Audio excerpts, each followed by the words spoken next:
प्रकारच्या राजकीय प्रचार सिरीजच्या निर्मितीसाठी एकमेव नाव रत्नाकर औसेकर. कॉन्टॅक्ट 9890398788.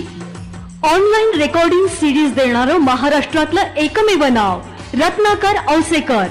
51 आवाजांचा बादशाह रत्नाकर औसेकर. कॉन्टॅक्ट 9890398788. सकाळचा भोंगा. अनेक मित्र भेटतायत, अनेक जण फोन करतायत आणि आपण जो भरभरू प्रतिसाद देतात त्याबद्दल मी आपला खरंच ऋणी आहे. आणि मित्रांनो, आपण एक मन प्रचलित आहे, 100 चूहे खाके बिल्ली हज को चली. 100 चूहे खाके बिल्ली हज को चली म्हणजे सगळं करून भागले आणि देवपूजेला लागले. हे काही म्हणी कालपासून माझ्या डोक्यात सारखं घुमतोय, आवाज घुमतोय. ही 100 चूहे खाके बिल्ली हज को चली. आजचं जे टायटल मी दिलेलं आहे की मार्कडवाडीच्या माकड चेष्टा. बघा, आदरणीय पवार साहेबांचा उल्लेख काल किती खालच्या पातळीला झाला. यातना झाल्या, वेदना झाल्या की हे असं बोलायला नाही पाहिजे. अहो, ज्यांचे नातू यांच्या वयाचे आहेत त्या लोकांनी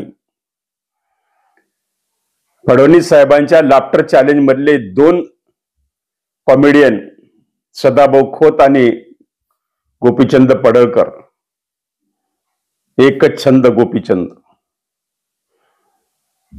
आणि सदाभाऊ खोत मेक काय प्रकार काय. मार्कडवाडीचा विषय हा, मार्कडवाडी आज जगाच्या नकाशावर प्रसिद्ध झाले. जसं जरांगेमुळं त्यांचं गाव प्रसिद्ध झालं,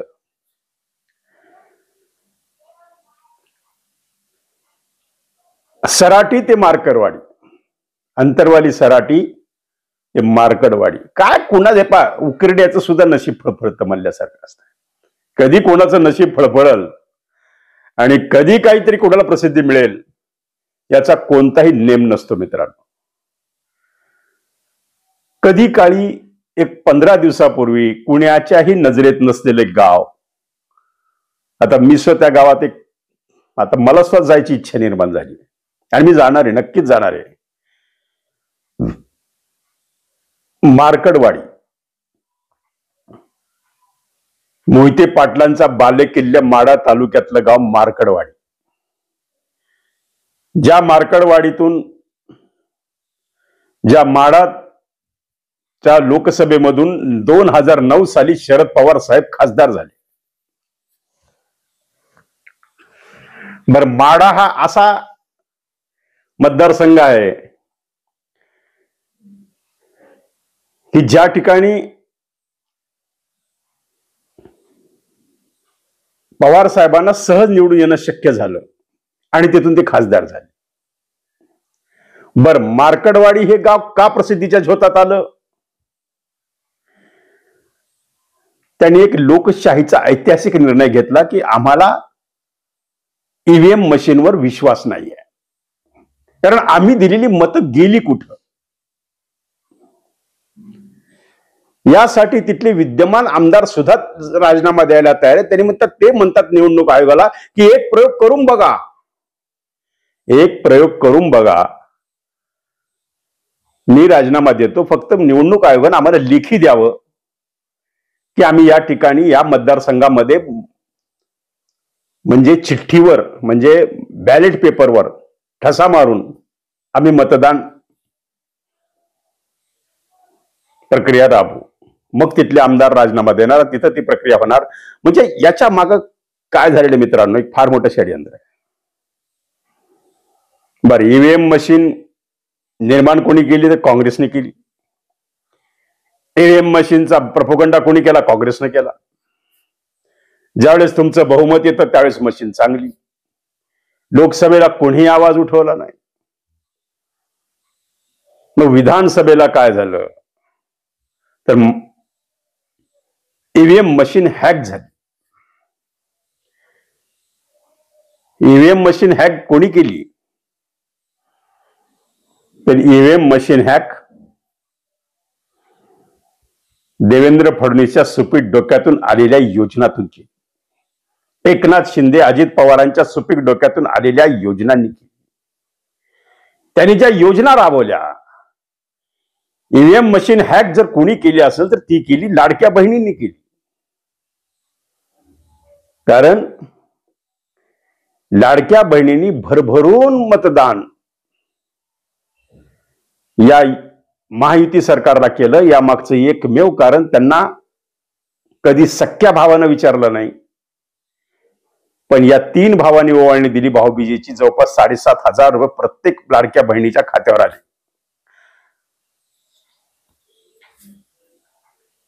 नक्कीच त्यांना असं वाटायला लागलं की आता हे सरकार खरंच आपल्याला देणार. पुन्हा त्यांनी जाहीर घोषणा केली की आता आम्ही 2100 करणार.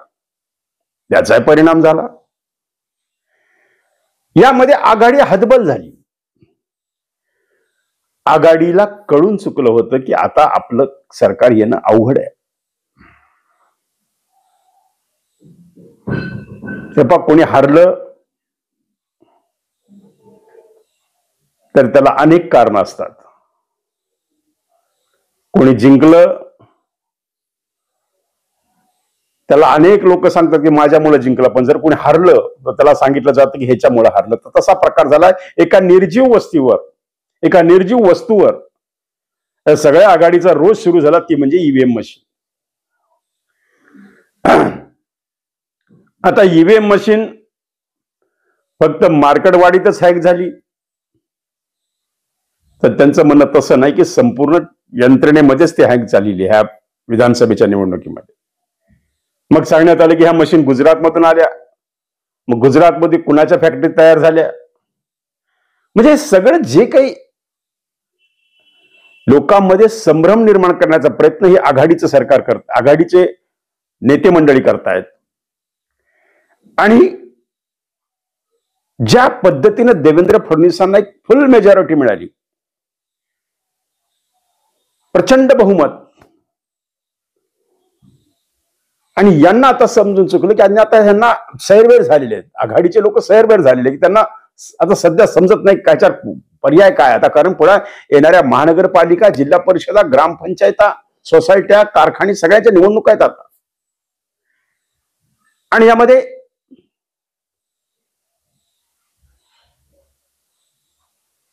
प्रसिद्धीच्या ज्योतात आलं एकच गाव, त्याचं नाव आहे मार्कडवाडी. आणि या मार्कडवाडीत माकड चेष्टा सुरू झाल्या असं एक मला माझ्यासारख्या जाणकार, मी जाणकार म्हणणार नाही पण माझ्यासारख्या एक वाचक पत्रकाराला, एक लक्ष ठेवून असणाऱ्या सगळ्या गोष्टीकडे माणसाला असं वाटतं की ह्या माकड चेष्टा सुरू झाल्या. काल दिवसभर हे 100 शकुनी मामा मरावे तेव्हा एक शरद पवार जन्माला येतो.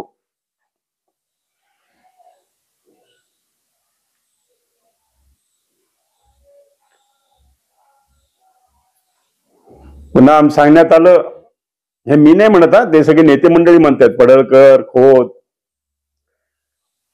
पुन्हा अजून सांगण्यात आलं की शरद पवारांचा कोंबडा देवेंद्र फडणवीसांनी कापून खाल्ला. कोंबडा झालं.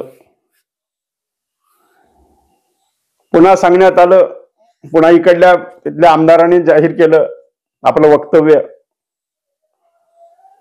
पडळकराला उद्देशून की पडळकर तुम्ही काय सांगतात, तुमच्यासारखे 5 उंदर दररोज शरद पवारांना नाश्त्याला असतात. आता शरद पवार नाश्त्याला उंदर खातात हे कोण सांगतंय? त्यांचेच आघाडीचे लोक सांगतायत. काय भाषा आपण कुणाला वापरतोय, कुठं बोलतोय, हे सुज्ञ नागरिकांना, या सामान्य मतदारांना, या चांगल्या सुशिक्षित लोकांना हे शब्द आवडत नाहीयेत. कित्येकांचे मला काल फोन आले की दादा आम्ही टीव्ही बंद करतोय, की आम्ही ऐकू सुद्धा शकत नाही ते शब्द. अंधारात कोण कोंबडं खातंय का, उंदीर खातंय का, बोकड खातंय ते गोष्ट वेगळी.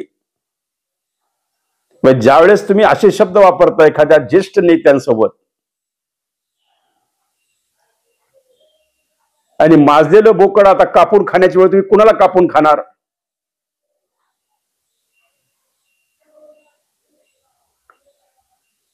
देवाच्या नावानं बोकड कापतात ही गोष्ट जगजाहीर आहे. म्हणे भ्रष्टाचाराचे माजलेले बोकड कापायची आता वेळ आली. उंदर, नाश्ता, देवेंद्र फडणवीस, कोंबडी, काल मनोरंजन म्हणजे काय म्हणताय तुम्ही? कान एकदम तृप्त होऊन गेले मित्रांनो. हे आपण कुठल्या दिशेला हे राजकारणाचा स्तर चाललेला आहे? फक्त शरद पवार, नाना पटोले तिथे येणार आहेत. मार्कडवाडी गाव हे विकासावरच्या दृष्टीनं किती मागासलेलं आहे हे सगळ्या जगाला माहिती आहे. तर कोणी सांगते तो विकास झाला, कोणी सांगते झालाच नाही. राम सातपुतेनं जाहीर केले की मोहिते पाटलांचे मी एक दिवस ज्या मोहितेंना ज्यांनी बँकेमध्ये घोटाळा केलाय, ज्यांनी कारखानदारीमध्ये घोटाळा केलाय, अशांना मी जेलमध्ये टाकल्याशिवाय मला राम सातपुते म्हणू नका.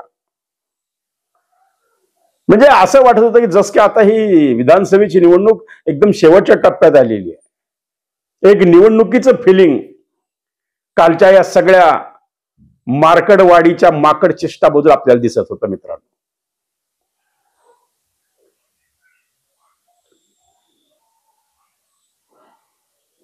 आणि सगळ्यात महत्वाचं म्हणजे सामान्य माणूस, सामान्य मतदार, एक विचारवंत आहेत, ज्येष्ठ आहेत, साहित्यिक आहेत, कविमनाची माणसं आहेत. या महाराष्ट्र सुजलाम सुफलाम असा हा महाराष्ट्र आहे. या महाराष्ट्राला लाजिरवाणे वाटाव्या अशा गोष्टी कानावर काल पडत होत्या. उंदीर, कोंबड, बोकड कापणं. आणि मी जी ती म्हण तुम्हाला म्हणली होती की 100 चिव्वे काके बिल्ली हज को चली.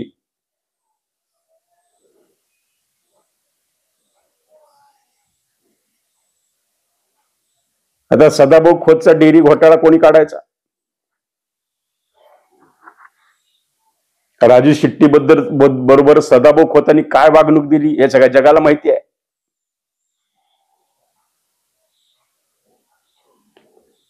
सत्तेसाठी किती लाचार व्हावं, मंत्रीपद मिळावं म्हणून किती लाचार व्हावं त्याची परिसीमा काल या मार्कडवाडीच्या माकड चेष्टामधून दिसली, असं माझं एक स्पष्ट मत दिसतं मित्रांनो.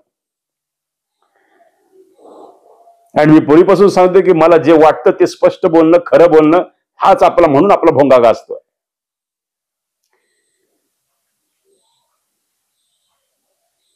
ईव्हीएम मशीन हॅक झाली का, त्याच्यावर दोषारोप होतोय का?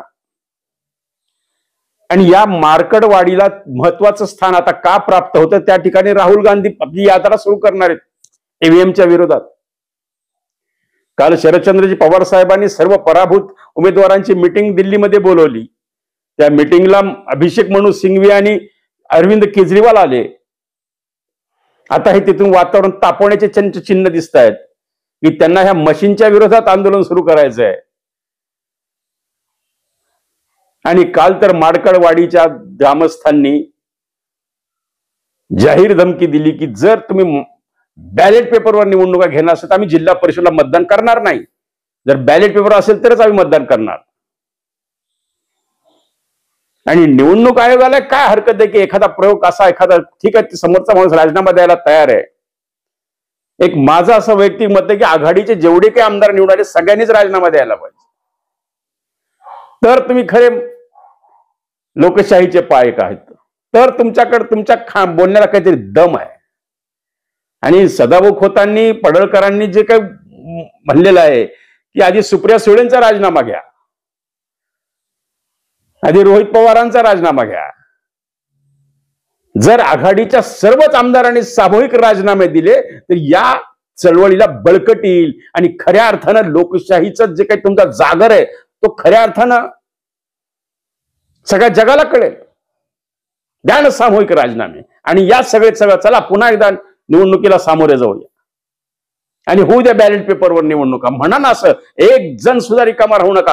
प्रत्येकानं लोकसभेच्या खासदारांनी आलेल्या आणि आमदारांनी सगळ्यांनी राजीनामे द्यायचे आणि जाहीरपणे ईव्हीएमच्या विरोधात आपला एल्गार करायचा. निवडणूक आयोग सुद्धा त्यावर विचार करेल. म्हणजे लोकसभेला बॅलेट पेपर ईव्हीएम मशीन चांगली होती आणि विधानसभेला ईव्हीएम मशीन खराब आहे. म्हणजे तुमचा विजय झाला की ईव्हीएम मशीन चांगली, तुमचा विजय नाही झाला की ईव्हीएम मशीन मध्ये फॉल्ट. आणि मी पुन्हा पुन्हा तेच सांगते की ईव्हीएम मशीन हॅक जर कोणी केली असेल, ईव्हीएम मशीन यांच्या योजनांचा जो पाऊस झाला, आता योजना पुढे कितपत त्या लाडक्या बहिणींना मिळणार हा अजून चर्चेचा विषय आहे. सगळ्या बहिणी पगारीची वाट बघतायत देवेंद्रजी, सगळ्या बहिणी पगारीची वाट बघतायत एकनाथजी, सगळ्या बहिणी पगारीची वाट बघतायत अजितदादा. गुलाबी जॅकेट घालून मिरवणं फार सोपं आहे, पण आता ह्या लोकांना तुम्हाला द्यावं लागेल. जो शब्द दिलाय तो पाळावा लागेल.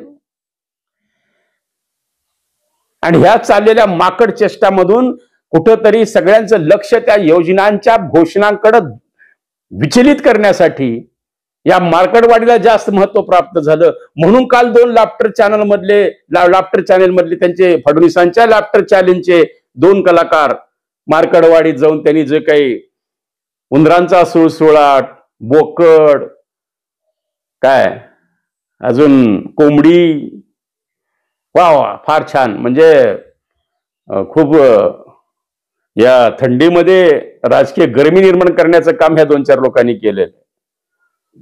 पटोले गेले तिथं काल. आता पटोलेंना हे कितपत पटलंय?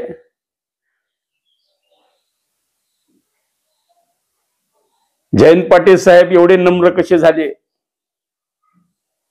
योग्य वेळी योग्य निर्णय घेऊ म्हणले अजितदादाला. म्हणजे आता बहुतेक जयंत पाटील साहेब तुझा काय अजितदादाकडे येतात का काय, ही परिस्थिती निर्माण झालेली आहे. ह्या सगळ्या माकड चेष्टा ज्या चालू आहेत मित्रांनो,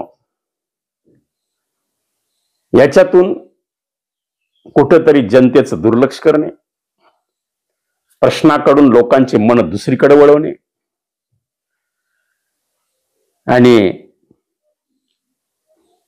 राजकारणाचा स्तर आम्ही किती खालीपर्यंत आणलाय त्याचं ज्वलंत उदाहरण म्हणजे कालचा दिवस. म्हणून मी माझा विषय नाही सोडत की मार्कडवाडीच्या माकड चेष्टा.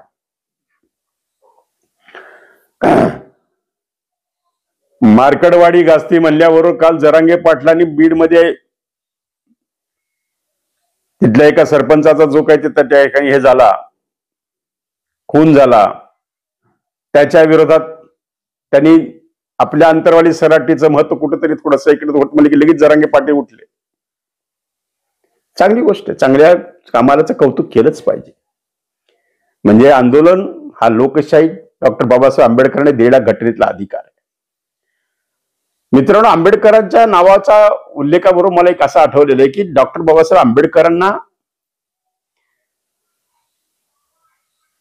याच काँग्रेसनी पराभूत केला असा इतिहास आहे. त्यावेळेस बॅलेट पेपरवर मतदान होतं. आंबेडकर काहीतरी 1000 मतानं पडले आणि कितीतरी त्याच्यापेक्षा पटीनं मतं ही बाद झाली त्यावेळेस. कारण बॅलेट पेपरवर मतदान बाद करता येतं, बॅलेट पेपर पळवता येतात, बॅलेट पेपरच्या पेट्या गायब करता येतात, बॅलेट पेपरच्या पेट्या बदलता येतात. म्हणून जे काही मागे 50-60 वर्षात राजकारण या देशामध्ये घडलेलं आहे त्याची कुठेतरी पुन्हा पुनरावृत्ती करायची का ह्या लोकांना? तुम्ही अनेक सिनेमामध्ये पाहता की 4 गुंड येतात, ते मतदान केंद्र ताब्यात घेतात, लोकांना सांगतात की चल फक्त शाई लावून बाहेर हो, ढसा हा मारतो. तसं करायचंय का? आपण 21व्या शतकाकडे, आधुनिक क्रांतीकडे आपण चाललेलो आहोत. त्यामुळं आता प्रत्येक नागरिकाच्या मनामध्ये शंका निर्माण व्हायली की खरंच ईव्हीएम मशीन मध्ये फॉल्ट आहे का? आता प्रत्येक जण विचारतात कावा औसेकरी खरं आहे का? असं होऊ शकतं का? जसा तुमच्या मनात प्रश्न आहे मित्रांनो, तसा माझ्या सुद्धा मनात प्रश्न हा निर्माण होतो की खरं आहे का? निवडणूक आयोगानं वारंवार त्यावर स्पष्टीकरण केलेलं आहे. आणि म्हणून जे मी माझं आजचं टायटल दिलंय की मार्कडवाडीच्या माकड चेष्टा. आणि शरद पवार काय तुमच्यासारखे रोज 5 उंदरं सकाळी नाश्त्याला खातात.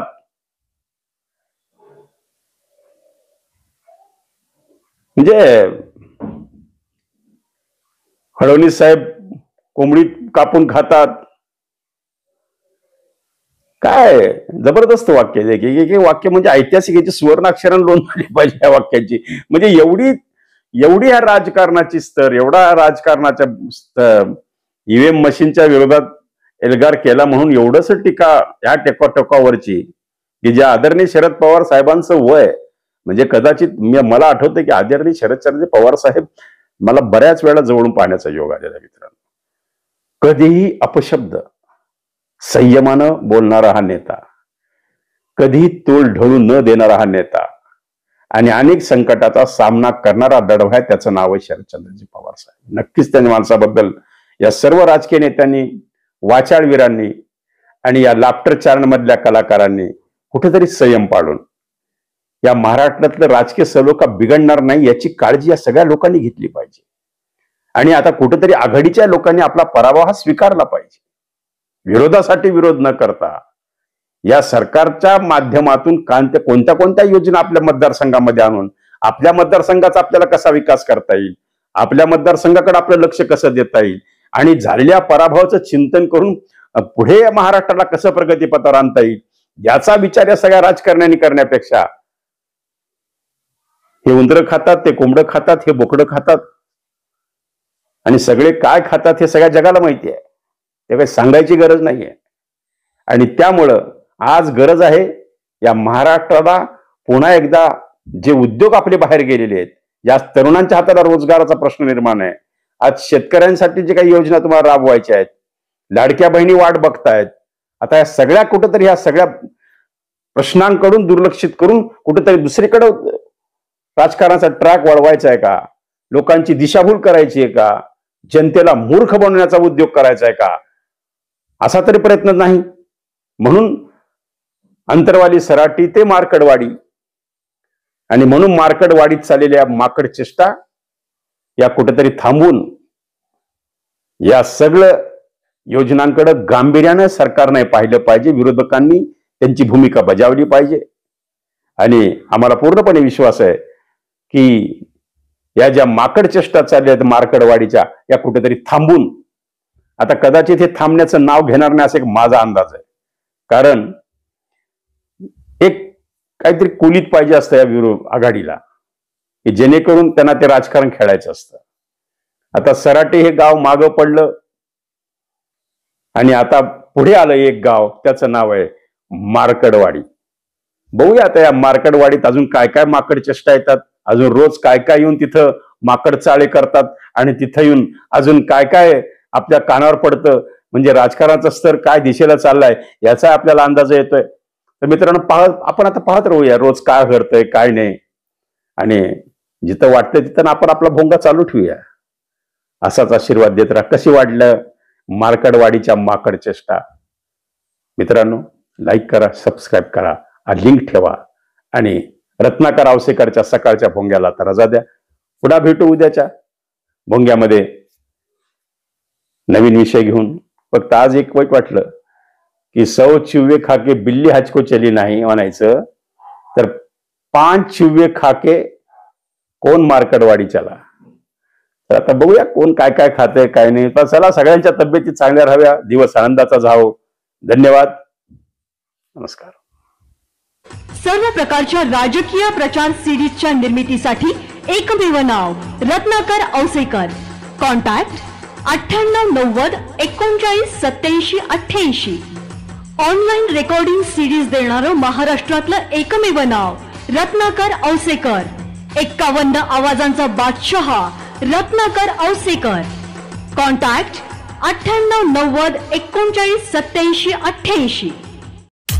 आवाजाचा बादशाह रत्नाकर औसेकर यांच्या YouTube चॅनलला लाईक करा, सबस्क्राईब करा आणि आपापल्या ग्रुपवर शेअर करा. चला, आपल्या मोबाईलवर सर्वप्रथम आमचा कार्यक्रम मिळवण्यासाठी सहकार्य करा. Ratnakar Ausekar YouTube channel